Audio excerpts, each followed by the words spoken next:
Welcome back to Design Bites. Welcome. Yeah, so last time we were talking about this Q&A. Yes. We touched a topic about design jobs like internship, how to apply for a job or internships in China, and also a little bit of life and cultural aspect. So yeah, we're just going to continue. There's still some questions about life and culture and stuff. A lot. And maybe, guys, we are going to cut the last episode. Maybe two, because it was like 1 hour. Yeah. So I think for you, it's better to have like maybe 30 minutes and 30 minutes, something like this. We don't want to take a long time. But yes, let's start. We are... Exactly. Do you know where we are? Yeah, we talked about the culture shock last time. Yes. The big challenge. Anything to add on? Like, I think there's also one more thing I can add on. Yes, the culture of course. shock. We stayed at what was the biggest challenge about like getting used to here. Yeah, and then how to exactly. And so last time it came to what was the most difficult thing to adapt to everyday life in China. Yes. Okay. What was the most difficult thing to adapt to every day in China?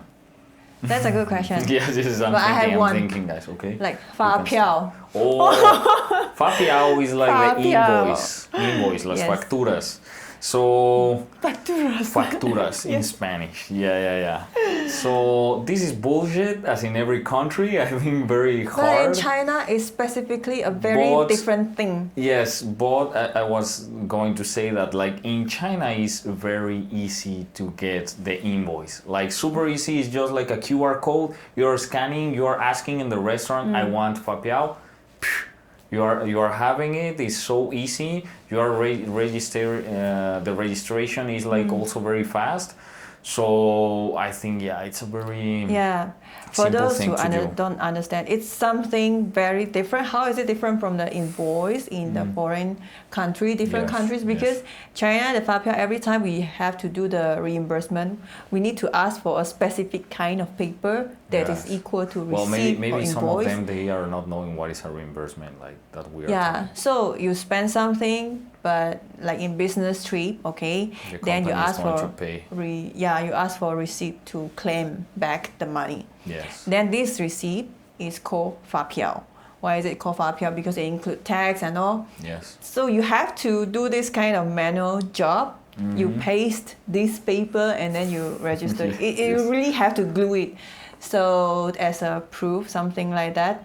I have never done this in any of the countries. Usually we just collect all the receipt and then we staple together and then submit to the finance department. Here, you have to register, you really have to paste it. Yeah, the taxi, you need to, even you take a taxi, you can have the invoice for everything. Yes, kind of, everything.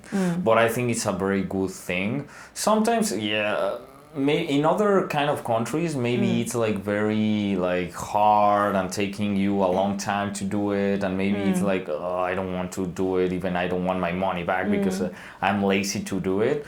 But here in China, it's super easy, so that's also a great thing. Yeah, the tough part is when you are dragging it, you have to put all the fa piaos together.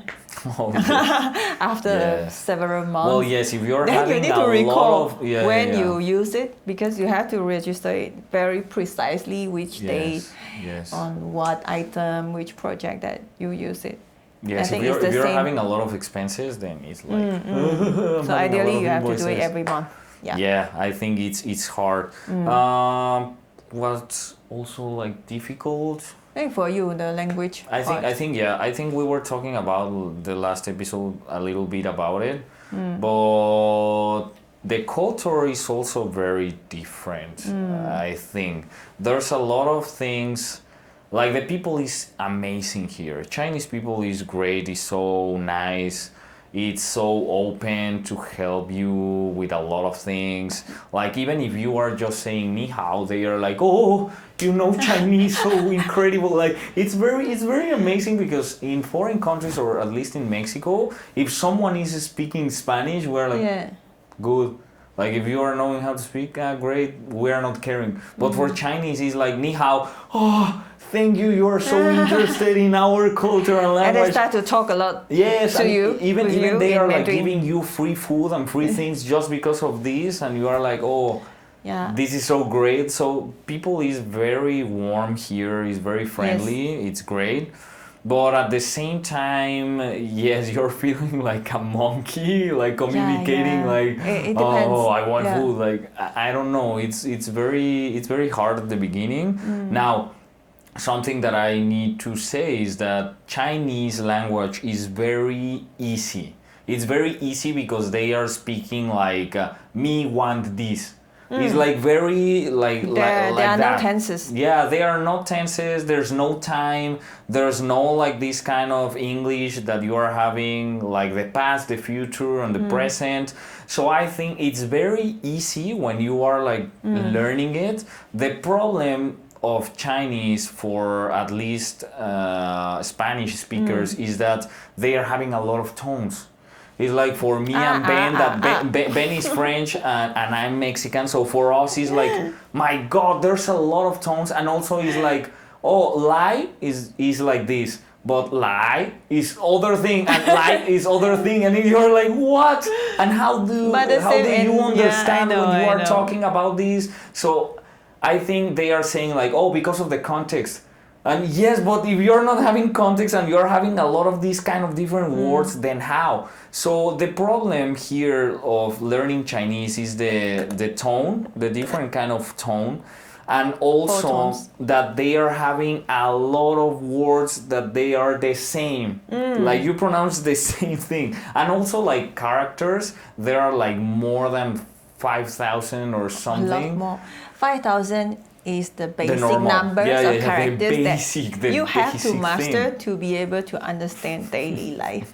5,000, it's just 5,000 words. Characters. For Ki, because she was like speaking it when she was a kid, like for me it's like, oh my God. And then I think for me, okay, I'm not good at learning new languages or learning like this kind of stuff. But I think when you are understanding the language is easy. It's easy. Right now I can understand more than I can like speak it. But I think it's very easy when you are learning the structure because they are not having too many complicated things. They are like talking like very like caveman. Like a caveman, like me want this. I love like you do this. I don't know, like not in this tone. No. It's like singing. Oh yes. But for me, like Chinese is sounding like sure. It's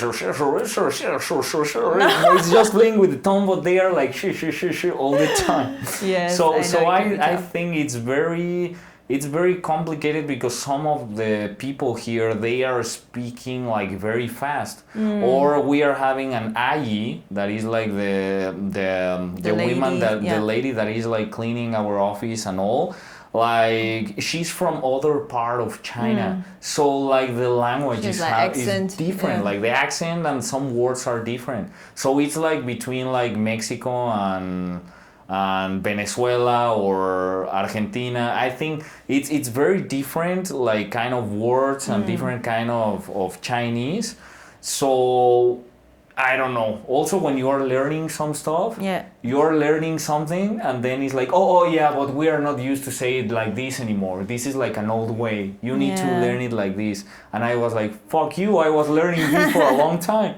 So yeah, I think the language, the culture, sometimes they are not used to many things that for us is like very normal.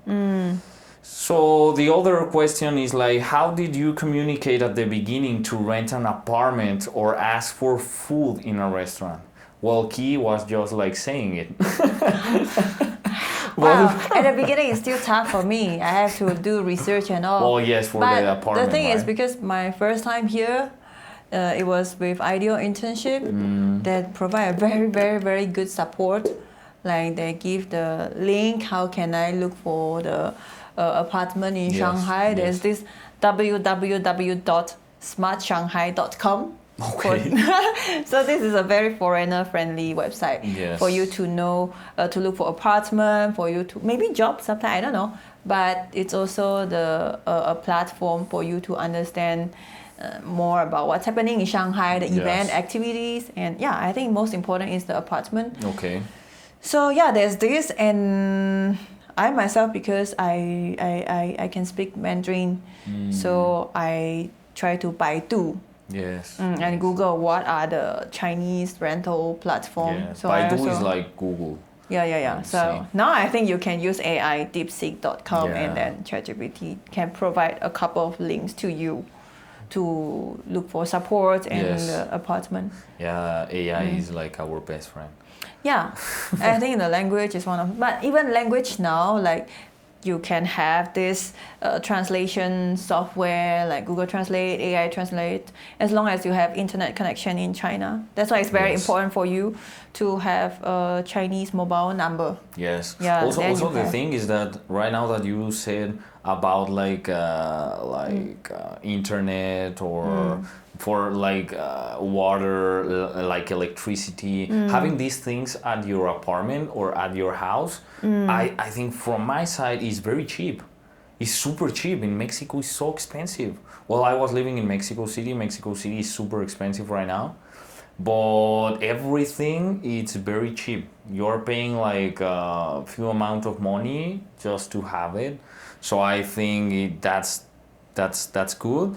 But like for me to rent an apartment or to ask in restaurants or like this, well, restaurants we already say it a little bit, but for the apartment I was at the beginning it was so hard because even I was like looking for it on Google, or like maybe asking some friends or contact that they were like living there or staying there. Like some of my friends, I was just having one or two friends that they were living here before, so they were helping me a lot. There are like some agents that they are like kind of personal agents that they are like looking for you places, showing you the places, and then also maybe can make the invoices for you, sometimes illegally, and I had a lot of problems before. It's a fapiao thingy. Be careful. Be careful. There are a lot of agents that they are doing like illegal fapiaos. Fake like fapiao. And then they charge you money for that. Yes, and our company right now, Teams, is sometimes having trouble with it. So, yeah. Because, it's just with two of us. Yeah, it's just with two of us because we are the foreigner ones. But yeah, so be careful with this. Everything needs to be provided by the landlord. And the official issue official authority. Website, everything. So be careful on that. Next one. I think it's this one. We mentioned this like. Which was the biggest cultural shock for you too? Cultural shock? I think the delivery part is very crazy. Like how fast. I agree. How everything can be done with delivery. The food, the package, the shopping. It's like every day I come out from my house. There's not a day I don't see a parcel outside. Oh, yes. There's not a day, That's like true. be it food or be it the shopping, online shopping. It's so happening in China, everything. So we see so fast. Yes, So like the food. And also, like when I do grocery shopping, I do it online now. Yes, like you don't have to go out. Yeah, especially during the rainy day, like now. Like it's raining a lot today. Yeah, you can just order and then it's so complete, the whole ecosystem. That you can receive your stuff within half an hour. Well, it depends where you live, but usually they will have these branches in the spot well populated. That it's close enough to your home. There's a lot of places where you can get food. And then the review feedback system is also very different. Like people here are very into reviewing stuff. You can get discount for sometimes. doing this. Yeah, they He's kind a professional on discount. Come on. Yeah, it's like they ask you leave a comment and then we can give you a free dessert or what, this kind of stuff. He loves it, even if it's 1 yuan, even if it's 1.001 yuan. Like why not? And it's for kids, for baby, like some kind. It just they will try to do this kind of promotion. But what I talk about the review system is when you buy something from Taobao, yes, you can check the review from the flagship stores, and then that's how people filter through whether it's a good product, whether it's a bad product. Of course, maybe some of the shop, some of the retailer, they kind of buy the good comments. Parentheses, Taobao is like Amazon. Yes. It's like this kind of a Chinese Amazon where you can get like every kind of product. Be careful with the fake ones. So you're having like the official website, but as you know, like here in China, there are a lot of people that can manufacture very easy the same product and looking exactly the same. So maybe you can see some like very nice Nikes like in a very low price and you're like sometimes it's very hard to tell whether they are yes. the authentic ones. They are so good in there now. But already outside, like people is thinking that outside you are going to see these. No, you can't see it like outside. Outside there's like the stores, official stores, and normal thing. So what else? Cultural shock. I think we already mentioned a lot. Yes. Did they use toilet or bidet or both?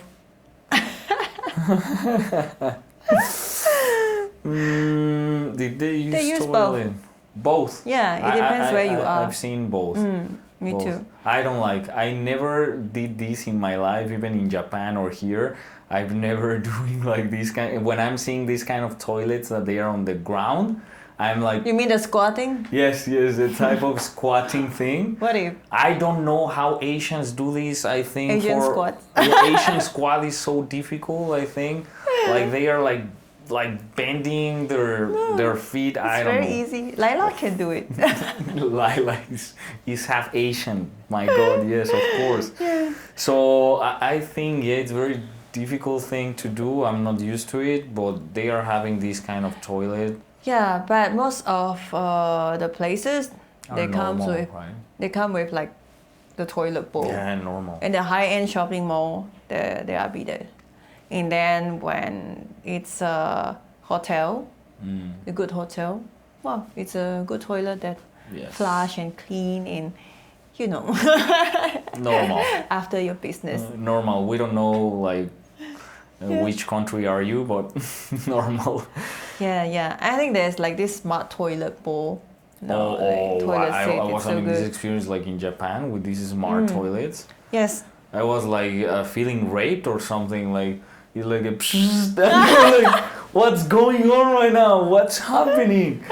Like some people is recommending these kind of toilets. Yes. For me, if you are not used to these things, please no. In Japan, it's very popular. I think almost most of the hotels in Japan they come with that kind of smart toilet and Toto. Be careful. The brand. No, it's okay. I think in China now there's a lot of many hotels. They're also equipped with this kind of toilet.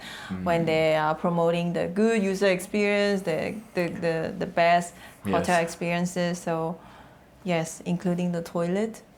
But all of them they are like normal. Also like the connections here also for the electricity and all, they are having like the 3-1 and also like the normal one. So I think you don't need to worry about when you are coming to China. It's not like in Korea that you need like this kind of like plug to connect your cell phone or whatever to the electricity. I think here is normal. So how are the tacos over there? It's for you. Okay, let's be honest. Nothing compared to Mexican tacos, of course. But there are some places that they are Mexican running these places, so I think it's good. I'm going to say this, I don't care. Fuck Taco Bell. Like this is not We're going taco. to offend so many. I don't care. I don't care. I'm Mexican. I'm like in all my rights to do it. So these places, they are not tacos. They are kind of like these different kind of stuff. But real taco, I think there are some places here, like a taco here is very expensive. It's super expensive to get like a taco here. But it's good, is worthy. You can feel that it's a taco, so it's good, but yeah, the taste is not the same because of also the ingredients. Even that they are getting these ingredients from I don't know, like, or they are like preparing the same ingredients with like trying to have the same sauce or like this, like the pastor tacos. I think is different. The taste is different, but still good. Yeah. Like there's a place called Chihuahua. Yes, the one that you Sponsor brought for us. Chihuahua. They mentioned for them. Like, but it's very good. Like we've been there. Agree. Yeah, it's super good. So yeah, there are places that they are having good tacos. If you want to try it, then you can. So let's go with work culture, office life, and local design community. You want to start? Yeah, so the first question is Yeah. about how is the work culture there in industrial design, pay scale, and life and work hours? Okay, Okay. good question. Yes, so yes. work hours can be long. You know, there's a very famous term called 996, 996 in China. Yes. It means you work from 9 to 9 for 6 days. So it's not in every company, but some local studios, they do that. So you Yes. only rest for 1 day in the weekend. Okay, yeah, there's a lot of opinions about it. Even I, like today I was like watching some reels, and there was like a guy saying like, oh no, Chinese people is so used to work every day because if not, they are like feeling that they are not doing something for the family. It's not like this. Come on. I know a lot of people that is outside right now that is enjoying the weekend while it's raining. Maybe no, but like what I mean is. They are not working like every time like this. They are not crazy, but sometimes they are used to do overworking hours. So it's very common here overtime happens. to do overtime. But also like it's very common that your boss or something thinks that I'm foreigner. Like for foreign people is not like this sometimes. But like between Chinese people, like the boss is calling you. Even that is weekend, if you are like on holidays, like it's very used that clients, they are looking for you at these kind of days. So sometimes it's like, okay, yeah, if you are foreigner, they are understanding that you are not like this, so they are not going to be calling you. So I think it depends also in the company. Chinese companies, I think they are more used to it, like to send you messages, mails, like because also it's very weird for foreigners, but here they are using WeChat to communicate like with clients. I think the biggest thing is really the WeChat culture. Like most of the companies, international companies, they use mail. But in China, They are a using lot WeChat. of clients, most of them, they don't really register a company mail. It's like personal. Yes, or the 163.com. Yes. Or the QQ number. QQ is like a kind of like a chat platform, but now people always use it for like mail or transferring big file. Yes. So the thing that they use WeChat so often, WeChat is a super Very app safe. that includes everything, moments, the communication. It's like a WhatsApp. So they use WeChat for work, for personal, everything. They post everything on WeChat. Also, you can like upload like files there, like like very heavy And files. then subscription, like you are checking out, like we mentioned before, the job post. Yes. It's also on WeChat, their official account on WeChat. It's a kind of a subscription, that newsletter they posted on WeChat. Teams Design also have this as well. Yes. So the thing is they don't have the work mail, so they can communicate via this kind of a WeChat. So it blurs the personal and working life, and plus some companies they work in the weekend. So after work or when they overtime for the design consultancy like us, when we have the clients, they do demand or ask for some response during the non-work hours. Yes, that's right. So I think, okay, it's very convenient because it's very fast, and so you can get in contact with the client like this. it's not like with a mail, because with a mail you are like just waiting for it. Sometimes you are not used to see the mail all the time. Just when you are like in a higher position or something. So it's very good that they are using WeChat, that is like WhatsApp, to have like this kind of communication with you. But also they are like breaking this privacy wall. Because they are like there, like they can just send you a message and it's just, you are just going to see Even it. the files, the PowerPoint deck, the pictures, the data, it can allow quite a big file size to send over. I think it's like maximum 2 GB. Yes. Yeah, something like that. The working hours, I think it depends also. It depends in what kind of Companies that you stay in. Like right now in Teams is 40 hours, normal. So some of the people, they are used to, or they want to, because they are feeling this pressure that they need to stay like at the office working. But for me, that I'm a foreigner, is like, okay, I'm entering at this time, I'm leaving at this time, bye-bye to everyone. I think for us it's quite flexible as long as you are fulfilling these 40 hours or what. Yes. Also because you need to be efficient, and that's it. If you are just like doing your things at the time, it's good. Some companies, they require punching at work, some don't. Yes. So it really depends. And yeah, we talk about WeChat, we talk about the punching, we talk about working. Yeah. And what else? The work culture wise, the fapiao thingy, the reimbursement, communication. Yeah, I think pretty much. Yeah, also because we are having this kind of experience with a German company. So it's not that we are very used to the Chinese ones, it's because the things that we already know is because of the clients and other friends that they are having, or they are working in Chinese companies. So the next one is, how is the competitivity level, at least in your experience?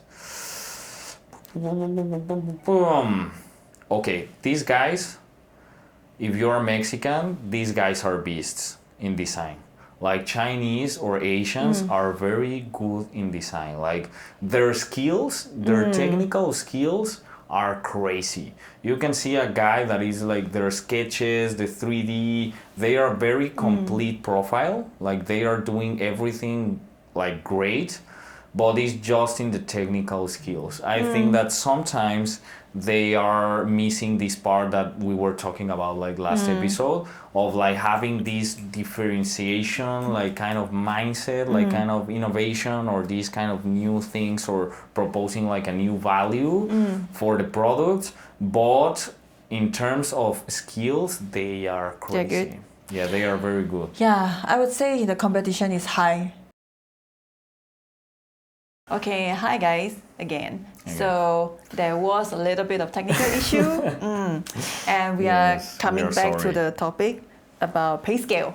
Okay, last time we talked about how's the pay scale, how's the work culture in industrial design, and the life and work hours. Yes. We touched the topic of work hours, the 996 topic, and then now we're going to talk about the pay scale. So it really varies, depends on you are at the international companies or local. Depends if you are a foreigner, if you are in a big company, in small agencies. Like I think it's having a lot of things in between, but I think it depends. Like we were saying last time, I don't know if it's still in the video, but like average, for an example, and a senior industrial designer, maybe it's around like 27K ish.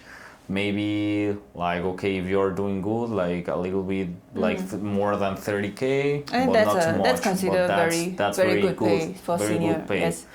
So I would say like maybe for some local agencies like 20K ish. Yes. I would say. Yes. And then some, based on what I know, some design agencies of local studios, they don't have the same systems as in-house design studio. Oh, yes. They are more like, okay, you have a base salary, and then you will be paid according to your performance.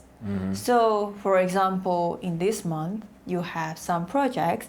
If your concept gets selected, then you have extra bonus. So that's not extra bonus, that's more like your performance.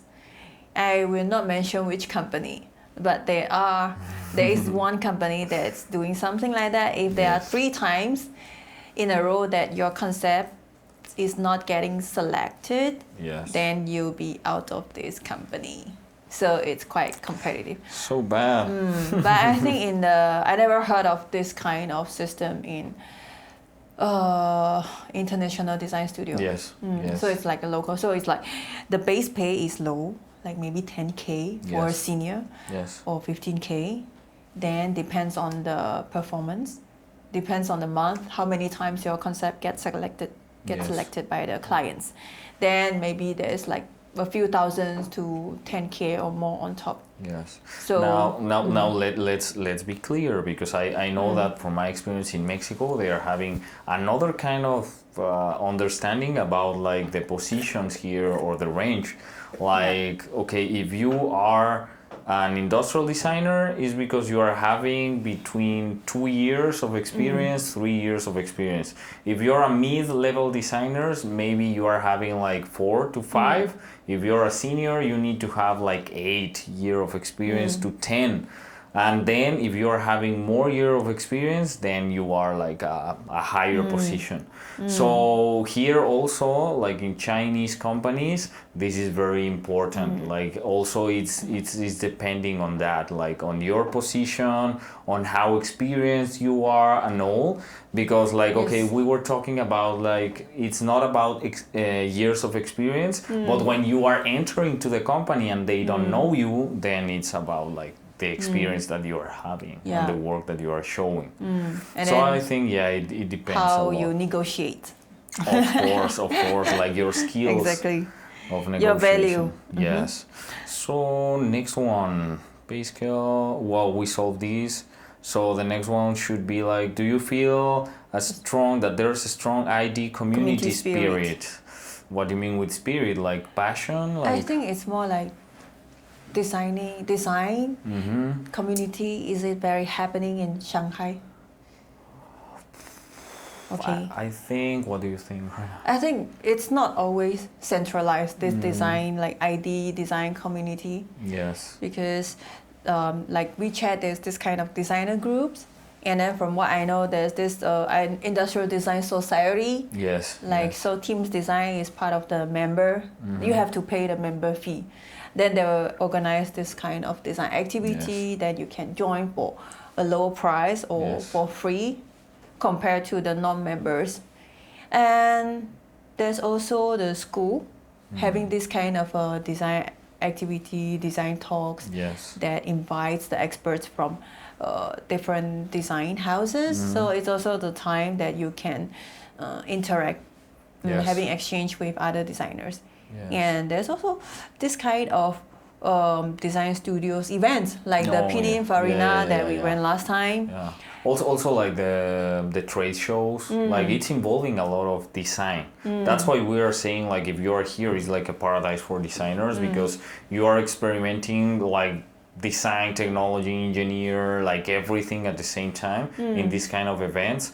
So in my opinion, there's like a strong like ID community or spirit, because also there's a lot of industrial design here in China. Like if you're asking me, in Mexico or Latin America, I think no, it's a very low community. Like there's no community at all, or it's like the design is very different, I think.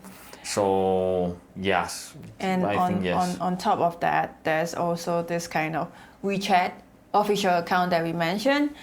So imagine like there's something like Le Manouche. There's this kind of stuff that's sharing the design news on WeChat subscription platform. For example, it's in Chinese though, it's in Mandarin though. It's called Zcool, ZCOOL. There's also Puxiang. So if teams want to promote something, we want to promote our job posting, sometimes we will post there. It's like people post the job on Le Manouche. So teams sometimes will share the job description on Puxiang, this kind of a large design platforms. So I encounter like some this kind of design agency or design house. Sometimes it's not agency, but they are specialized in giving design training, design course, innovation workshop. Yes. So yeah, I would say it's quite happening. Yes. And Of the course. arts exhibition. Yeah, I agree. I agree. So yes, there is like a very strong community, and also I think you can feel it and you can see it like outside. So okay, another is this one is very hard. Like, what things have you learned from other designers since you started working there?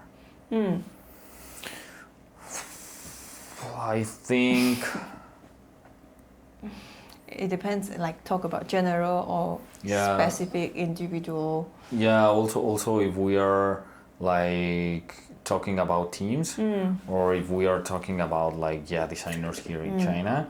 So if I am saying like designers from teams, like my team, I think okay, for me it was like just learning how to or get used to like the rhythm, like the speed and all. From my side, it was like the first time or one of the first times that I was like designing in like, for example, Bosch, like power tools. I got used to it like very quick, but I think it was like kind of okay. Let's try to learn from my colleagues how it's done. So I think I was watching them and trying to learn from the lead also that was like managing Bosch. So for me it was like, okay, what kind of elements, how it is. And then it was like, I'm a kind of fast learner also. So I was like, okay, I learned, it's okay. Then I'm going to do it like this. But it was more like thanks to God, I was like able to work for international companies and all, so I was used to it. It's just to this thing to get used to the company and the way that they are working, the way that they are doing things. Also, like I was saying that for me it was very fast, like the times all, but I was learning more about how they were doing things, like in the in the team. So yeah, but if you are asking me right now if I learned right now some like technical stuff or something like this, maybe not yet. Maybe the thing is that it's good because when I arrived I was like the level is good, like I'm fitting in the level and all. So yeah, I think we are learning from each other every day. Yes, but it's more in a kind of like personal and professional way, not just at skills, I think. So also it's very nice how they are thinking in terms of design and how they see design.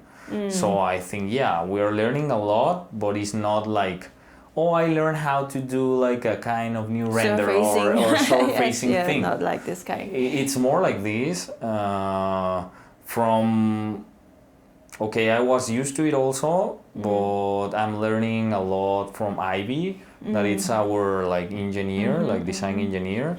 It's very it's very nice to work with her because you are learning like this communication or link between like the engineers of the company that we are working for and also like our team. So I think is pretty nice to be like learning. Also, I learned a lot from Key. Like I learned about from my colleagues, even from the juniors. Like I think every time you're learning different kind of things, even that is like an intern, a junior. Everyone has their own shining points and yes, of course. views. And also we are trying, like me and Ki, we are always trying to listen to everyone. Like everyone's idea is a good idea, but sometimes is not about like the experience, the years and all. Maybe this guy is seeing the thing that you are not seeing at that moment, and maybe he can have like a great idea, Exactly. but some of the bosses or managers in some other companies, they are like, no, you're a junior, so you don't have like a vote, Yes. like so I think, yeah, I'm learning every day, but it's more like this kind of learning instead of like, oh yeah, some skills. Yes. Yeah. I totally agree on the learning part, because like you can't be experts in every field. So but I learned a lot, like I mentioned before in the previous episodes, like from Levante, learn from Miguel, because he's super experienced in AI, Viscom and all. Oh, yes. And then I also learned from other Chinese colleagues, because when they deal with different kind of clients, local clients, there's different way to handle the stakeholders and the engineers. Yes. And then for example, Levante is handling more international clients. So the way to handle different clients also different. Yes. Also, you're learning from the mindset of these people. Exactly. I think like when you are hearing them like talking and all, you're like, oh, okay, yeah, maybe. Yes, and we don't only learn from the the good parts, the good projects. Also we learn a lot from the failures. yeah. Like why this like doesn't kind work. of, Yeah. I believe a lot in this kind of Michael Jordan's mindset. Like you're learning more from your failures. I think than these are from very your valuable. Success. So I think yes. Also, when we are doing something wrong or that it was not working at that time, we are always like, okay, this was not good. We learned, so next time will be better, I think. Yes, because we are dealing with different kind of clients, like startups, like MNC, like locals, young stakeholder, the middle-aged stakeholders. The way they think are very, very different. Yes. Also, you need to know that there are a lot of difference between startup and a big client like Siemens or Hitachi. I think it's very different to treat with someone that is starting or who wants to know like what should they do to fit on the industry or so I think it depends also. And also for different kind of industries. So our designers, they are coming from different kind of backgrounds. Some of them they work in medical firms before. Some of them they come from other local design agencies. So the way, the speed, the way they do, or the professional knowledge from certain field like the medical or healthcare. So yeah, we don't learn just from the designers, but also from different kind of projects, different kind of clients, different kind of industries. So yeah, there are so many things to learn. Also, we were talking about this like some days ago. But guys, if you are an industrial designer, you can do anything. Like even if you are going to design a car, you need to learn about like the proportions, like all the rules and everything and how to design it. But it's not that it's impossible for if you are like a sneaker designer or a product designer. It's not that it's impossible for you to design a car. It's just that you need to learn it, but as a designer, you need to have like all these like principles and methodologies inside your mind to build whatever you want. So I think just because you are not like a product designer, it doesn't mean that you can't be.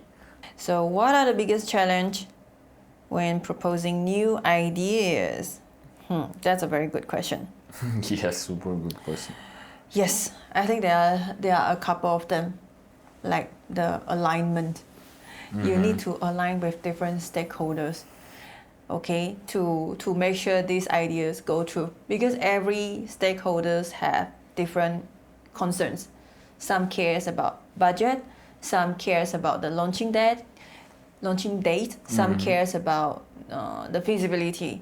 And talking about feasibility, I think is one of the biggest challenge, because new ideas means like, something that has never been tried or maybe not even been validated in the market. You need to understand the market. Exactly. As we talked about before, like everything in China is happening so fast. Yes. because of the factory nearby, because of the supply chain is really so accessible.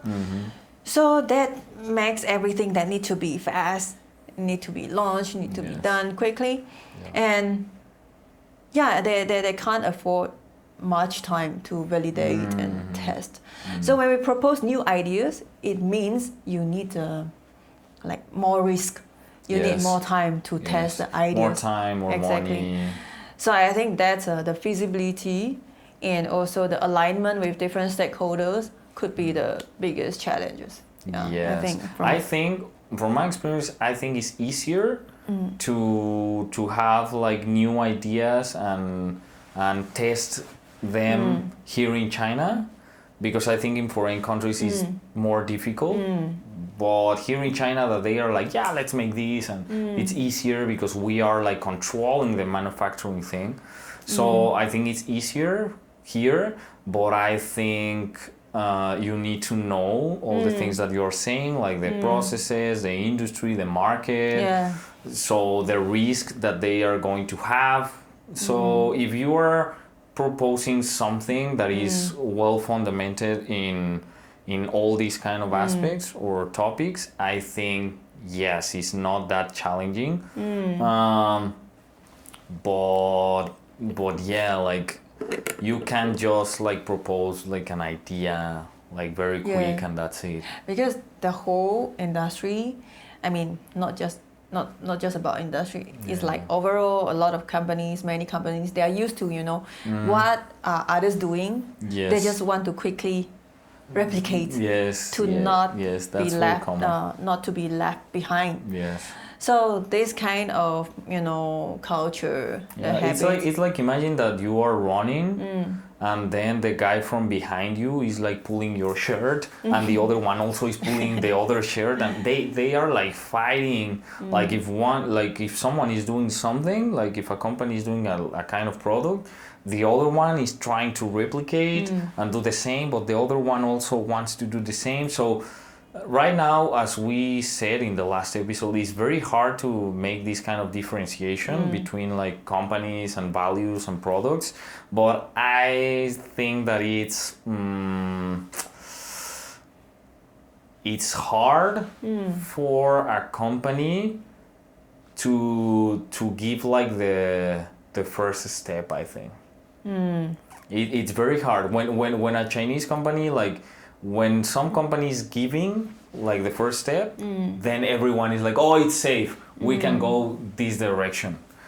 But if no one is doing it, then it's like I don't know. That's why you need to have like everything well fundamented, or I don't know, to have like a successful idea on the market. It's more like we have to learn to prototype early. To test the ideas early. Yes. So this is the big challenge. The next one is, what was the most difficult thing to adapt to working in a Chinese company? It's quite relevant to the previous question as well. Yes. Like in short, it's very, I think we'll everything very fast. Production driven for now. I think we. So it means like less time for design exploration. Yes. Very fast. You can't explore for too long. You can't take 2 months or 1 month to explore the whole ideas. So are there new business models that only exist in China? Yes.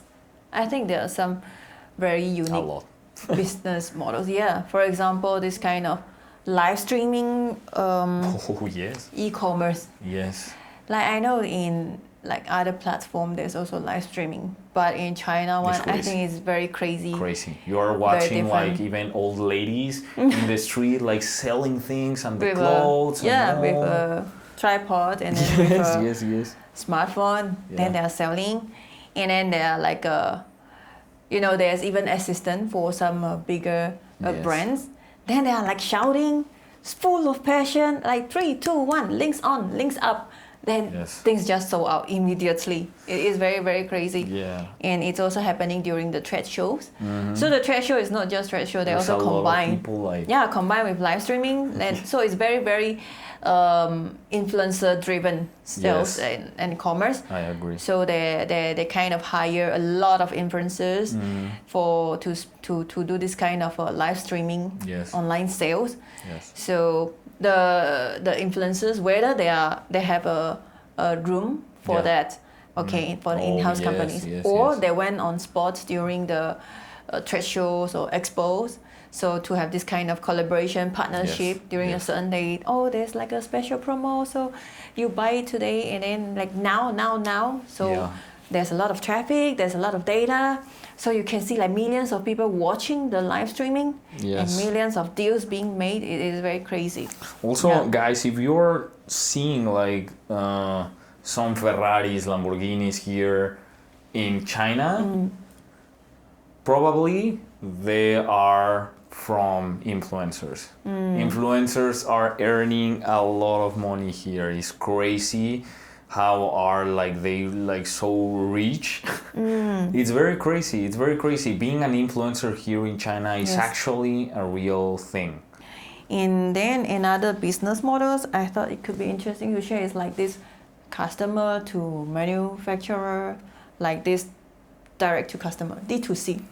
Business. Yes, because usually they have something, and then there's also this manufacturer that directly reach out to consumers. There's no more middleman. What is the best cat here?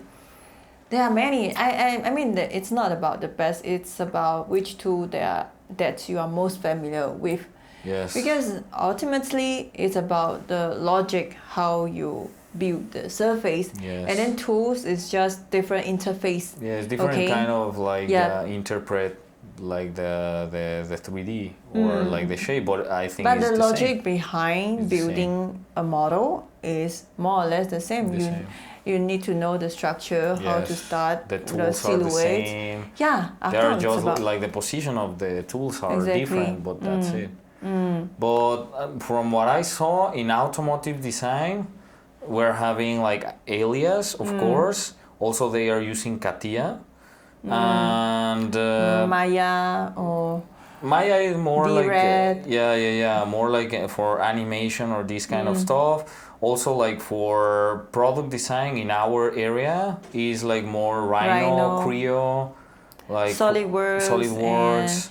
Some company they do use like UG and X. Oh yes. Okay, this kind of parameter. But I think the most common ones is Rhino, like Rhino and Creo. Yes. Rhino and Creo. And then STP. STP format, and that's it. So but automotive, I think Alias is kind of a standard to use. Course. Yep. But like I'm not going to say the project is like secret right now. But right now that we were working with a car company, they were providing the files on CATIA. Like in CATIA, so they are using also CATIA. That CATIA is like the boss. Like they are designing like in NASA or something like this. They are using these kind of programs. Car manufacturers, they are using CATIA. Yeah. Actually, one of the German company that we are collaborating with, they are not car manufacturer. They are also using CATIA. For air surface modeling, usually when it involves like very complex surface. Yes. I think they are using Alias and CATIA. So that's all. Yeah, I think that's all for the Q&A. For the episode. I think it's been long. We had like a lot of technical issues right now. So we are hungry, we are dying, we are leaving. No, we are not dying yet. But thank you so much for all these questions. We really appreciate your passion and your proactiveness, your support. We are going to have more of these kind of sessions. Yes. But these next episodes will be like questions and answers. So thank you so much, guys. Please subscribe.